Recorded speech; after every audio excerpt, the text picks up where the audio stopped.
Nunca pedí nacer, pero desde el momento en que llegué, mis padres, Daniel y Laura Villa, dejaron muy en claro que yo no era parte de su plan. Como su segunda hija, vivía a la sombra de mi hermana mayor, Isabel, su hija de oro que recibió todo su amor y atención. Crecer en la familia Villa significó experimentar dos mundos completamente diferentes. El de Isabel estaba lleno de calidez y celebración. Mi mundo, en cambio, estaba lleno de frialdad y un resentimiento apenas disimulado.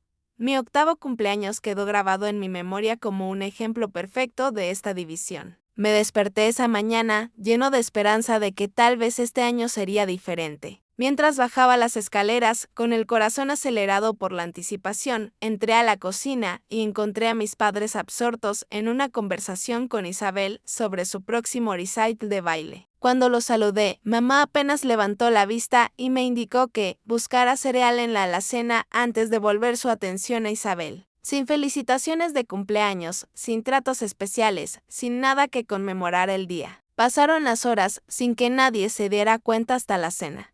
Cuando papá murmuró distraídamente un feliz cumpleaños sin mirarme, mamá pareció sorprendida, afirmando que pensaba que mi cumpleaños era la semana siguiente, esa noche. Aferré la única tarjeta de cumpleaños que recibí de la abuela Elena, la única persona que parecía preocuparse por mí. Su mensaje fue simple pero poderoso, diciéndome lo especial y amada que era. Leí esas palabras repetidamente, queriendo desesperadamente creerlas, agradecida por el amor de mi abuela y ansiando el reconocimiento de mis padres.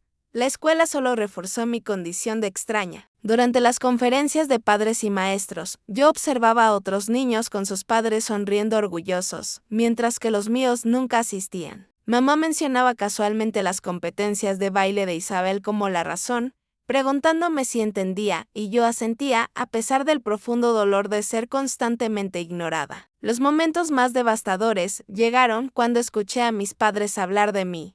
Una noche, sorprendí a papá preguntándose por qué no podía ser más como Isabel, mientras que mamá estaba de acuerdo y comparaba desfavorablemente nuestros hitos de desarrollo. Sus palabras me atravesaron como cuchillos, confirmando que, sin importar mis esfuerzos, nunca estaría a la altura.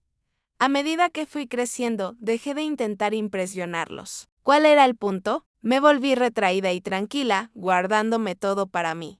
Solo la abuela Elena realmente me vio y me amó tal como era. Visitar su acogedora casa era como entrar en un universo diferente, donde estaba segura, escuchada y nunca comparada con nadie más. A los 13 años, llegué a mi límite. Con lágrimas corriendo por mi cara, le pregunté a mi abuela si podía vivir con ella. Inmediatamente me abrazó con calidez, asegurándome que siempre tendría un hogar con ella y que un día todo lo que ella tenía sería mío. En ese momento, envuelta en sus brazos, sentí una seguridad que rara vez había experimentado. La herencia no significaba nada. Todo lo que ansiaba era amor y aceptación. La reacción de mis padres ante mi decisión fue, como era previsible, despectiva. Papá se burlaba del modesto trabajo de mi abuela en la biblioteca, preguntándose qué podría ofrecerme. Mamá simplemente se encogió de hombros, revelando un evidente alivio por haberse librado de mí. Su indiferencia me dolió, pero me confirmó que estaba tomando la decisión correcta. La vida con la abuela no siempre fue fácil económicamente. El dinero escaseaba porque ella trabajaba muchas horas, mientras yo aceptaba pequeños trabajos para ayudarla. Pero nada de eso importó, porque por primera vez pertenecía y me sentía amada. Mi abuela me demostró que no era invisible, que importaba y que era capaz de mucho más de lo que mis padres jamás creyeron. Bajo el cuidado cariñoso de mi abuela, me transformé. La chica tranquila y tímida comenzó a desvanecerse a medida que descubrí mi potencial. La abuela nunca se perdió un solo evento escolar, sentada orgullosamente en la primera fila, animando más fuerte que nadie. En casa, exhibía mis obras de arte y proyectos escolares de forma destacada y compartía con entusiasmo historias de mis logros con cada visitante. Su orgullo y apoyo inquebrantables me ayudaron a florecer. Hice amigos, me uní a clubes escolares y mis calificaciones mejoraron notablemente, un testimonio de lo que un poco de amor y estímulo pueden lograr. A pesar de nuestros problemas económicos, mi abuela se aseguró de que nunca me sintiera privada. A veces se saltaba sus propias comidas para que yo pudiera comer adecuadamente. Nuestra casita podía ser pequeña y vieja, pero rebosaba calidez y amor. No teníamos mucho, pero era suficiente. La vida finalmente estaba mejorando hasta que una tarde de otoño, la abuela regresó del trabajo con emociones encontradas visibles en su rostro. Con voz temblorosa, me informó que su hermana Martela había fallecido inesperadamente. Apenas recordaba a la tía Martela, una rica mujer de negocios que llevaba mucho tiempo distanciada de la familia. Mientras ofrecía mis condolencias y tomaba la mano de mi abuela, ella reveló algo sorprendente: Martela le había dejado toda su fortuna. Ahora éramos multimillonarios.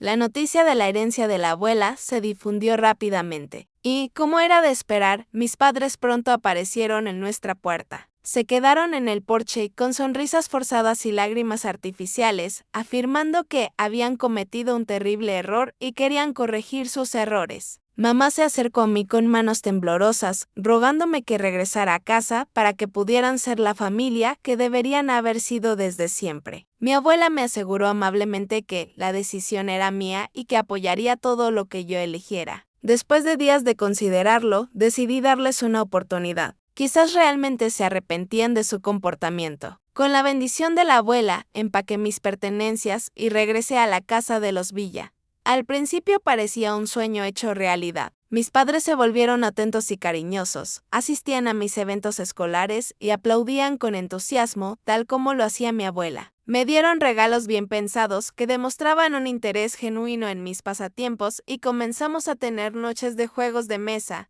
algo completamente nuevo en nuestro hogar. Nunca olvidaré la primera vez que papá me llamó orgullosamente su niña después de ganar al Monopoly. Sentí una calidez que se extendió por todo mi pecho. Quizás lo más sorprendente fue la hora de dormir, cuando mi madre ahora me arropaba todas las noches, algo que siempre había anhelado. Me acariciaba el pelo y me besaba la frente, susurrándome lo mucho que me amaba. Incluso Isabel apareció transformada, incluyéndome en sus planes, presentándome a sus amigas y ofreciéndome consejos. Por primera vez me sentí su hermana y no su sombra.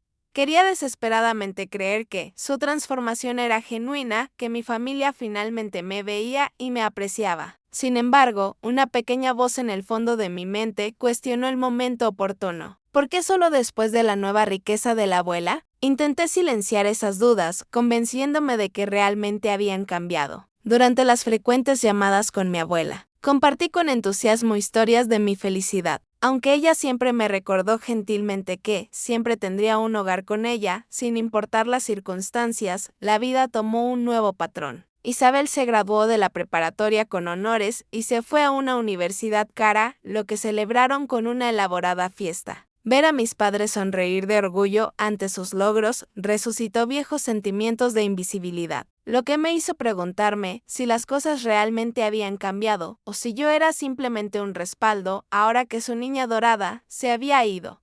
Mientras tanto, la vida de la abuela mejoró dramáticamente. Se mudó a una hermosa casa y se retiró de la biblioteca. A los 19 años, yo estaba prosperando en la escuela con amigos cercanos e incluso había comenzado a salir con Mateo, un chico dulce de mi clase de química. Finalmente, todo parecía estar tomando forma. Un jueves por la noche, pasé horas preparándome para una cita con Mateo en el restaurante local. Después de esperar sola durante un tiempo, recibí un mensaje explicando que había surgido algo y que no podía venir. Decepcionada, volví a casa antes de lo previsto. Cuando entré silenciosamente, unas voces del estudio de papá llamaron mi atención. Estaba a punto de anunciar mi presencia cuando el tono frustrado de mamá me detuvo en seco. Se quejó de lo agotador que era fingir que me amaba a alguien a quien nunca quiso en primer lugar. Congelada en el lugar, con el corazón latiendo dolorosamente, saqué mi teléfono y comencé a grabar. La voz calculadora de papá explicó que solo necesitaban paciencia. Una vez que mi abuela falleciera, todo su dinero iría a parar a mí y podrían convencerme de compartirlo con ellos. Me sentí físicamente enferma cuando la verdad me impactó. Cada beso a la hora de dormir, cada sonrisa orgullosa, cada palabra amable habían sido un engaño cuidadosamente calculado. Incapaz de escuchar más, regresé a la puerta principal, la abrí ruidosamente y anuncié mi regreso. Mis padres aparecieron instantáneamente, con lo que ahora reconocí como sonrisas artificiales. Expresaron una falsa preocupación por mi pronto regreso. Y logré dar una débil explicación sobre Mateo. Sus respuestas perfectamente simpáticas ahora parecían transparentes y huecas. Esa noche me quedé despierta reproduciendo su conversación. Cada palabra resonaba más profundamente con cada repetición. Por la mañana ya había tomado mi decisión. Una vez que sus coches salieron del camino de entrada, rápidamente empaqué ropa y recuerdos preciados antes de abandonar la casa que nunca había sido realmente mi hogar. Cuando llegué a la puerta de la abuela con mis maletas, ella inmediatamente me hizo entrar y me preguntó qué pasaba, incapaz de contener más mis emociones. Rompí a llorar y reproduje la grabación. La expresión de la abuela pasó de la sorpresa a la incredulidad y finalmente a una ira profunda que nunca había presenciado antes. Me abrazó fuertemente y me aseguró que les daríamos una sorpresa que nunca olvidarían. Por la noche, mi teléfono vibraba constantemente con llamadas y mensajes de mis padres e incluso de Isabel.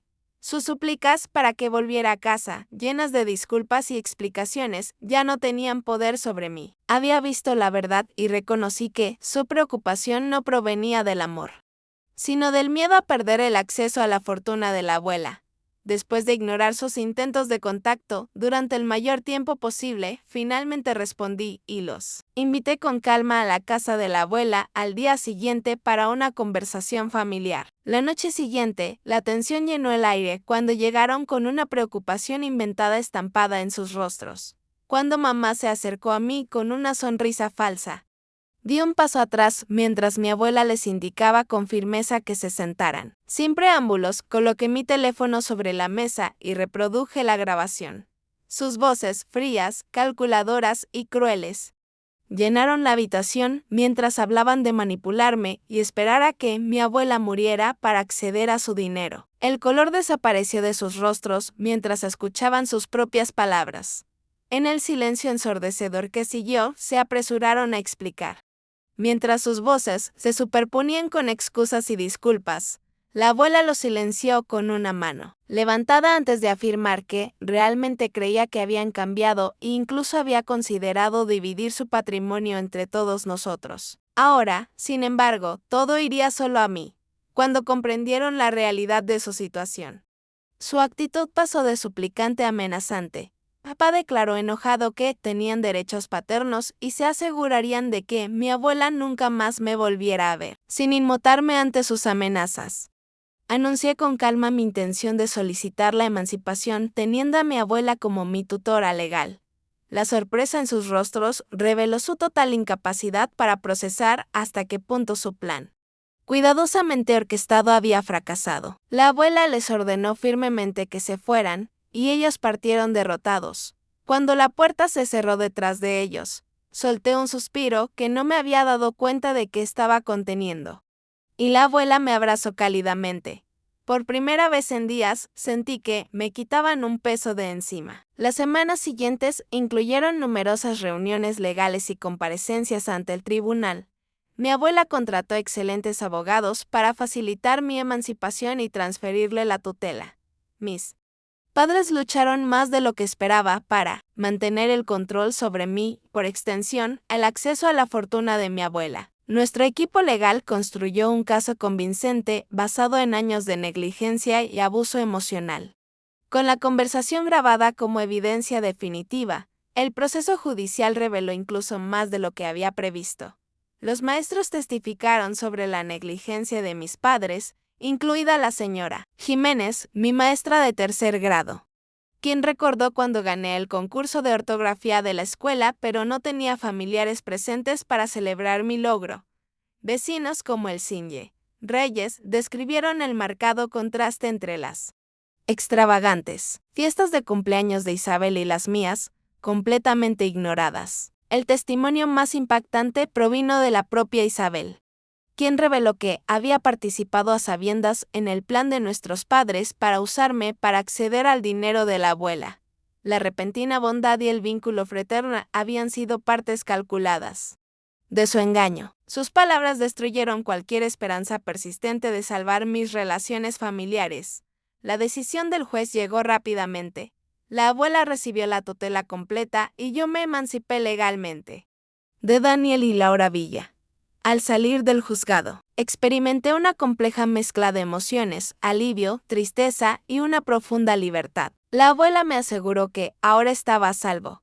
Y aunque no podía hablar por el nudo que tenía en la garganta, sabía que esto no era solo un final, sino un nuevo comienzo. La mansión que ahora compartía con mi abuela se convirtió en un verdadero santuario donde podía sanar y crecer. Ella nos brindó todas las oportunidades para tener éxito, pero más importante que las comodidades materiales fue su constante amor y estímulo.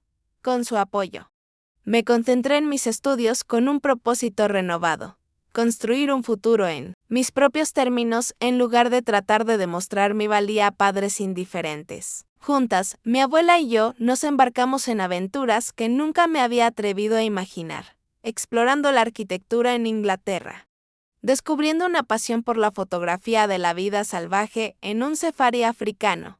Cada experiencia me reveló nuevos aspectos de mí misma y posibilidades que nunca había imaginado. Sin embargo, la curación más significativa ocurrió durante mis sesiones de terapia con la Drag Campos, donde aprendí a procesar mi ira y mi dolor por la familia que debería haber tenido a medida que se acercaba mi graduación de la preparatoria. Reflexiones sobre mi difícil viaje, la familia que había perdido, los desafíos que había superado y la fortaleza que había ganado. Aunque mi familia biológica ahora eran simplemente personajes de un capítulo doloroso de mi pasado, perderlos me había dado algo mucho más valioso: el respeto propio, la fuerza interior y el amor incondicional de una abuela que había sido más madre que mis padres biológicos. La noche antes de mi graduación, mientras mi abuela y yo observábamos cómo el atardecer teñía el cielo de brillantes tonos naranjas y rosas, ella expresó su orgullo por mi resiliencia y mi crecimiento.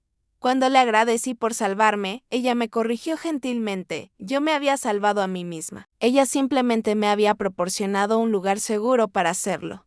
Al día siguiente, cuando estaba de pie en el escenario para aceptar mi diploma y oí los vítores de mi abuela por encima de los de todos los demás, me invadió una profunda paz. El dolor de mi pasado ya no me definía. En cambio, sentí entusiasmo por el brillante futuro que me esperaba. Había perdido la familia en la que nací, pero gané algo infinitamente más preciado: la libertad de convertirme en quien siempre estuve destinada a ser. Sabía que, viniera lo que viniera, no lo afrontaría sola.